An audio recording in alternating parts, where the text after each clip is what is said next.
पवित्र नुआखाई अवसर रे समग्र ओडिशावासी को मोर नुआखाई जुहार। मु बैजयंती बाला महापात्र फुलबाणी कंधमाल। मोर कवितार शीर्षक नुआखाई जुहार।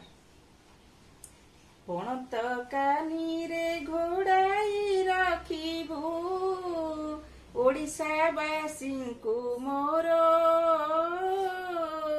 तोर पाद तले करुछि दईनी जनाई कोटी जुहार मागो जनाई कोटी जुहार। अन्न वस्त्र सुख शांति ढाली दियो तुही मा प्रति घरे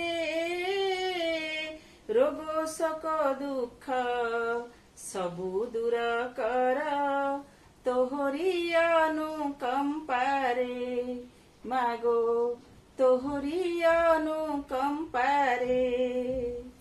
दया क्षमा प्रेम आत्मीयता भाव सबुरी हृदय रहू एकता डोरे बांधी देश भिंकु अहम भाव दूर हेउ मागो अहम भाव दूर हेउ। नुआखाई जुहार सभिंकु जनाए आशीष चाहे तोहर घंट घोड़ाई की रखिबु सभिंकु करिबुनी केबे पर मागो जनाए नुआखाई जुहार मागो जनाए नुआखाई जुहार।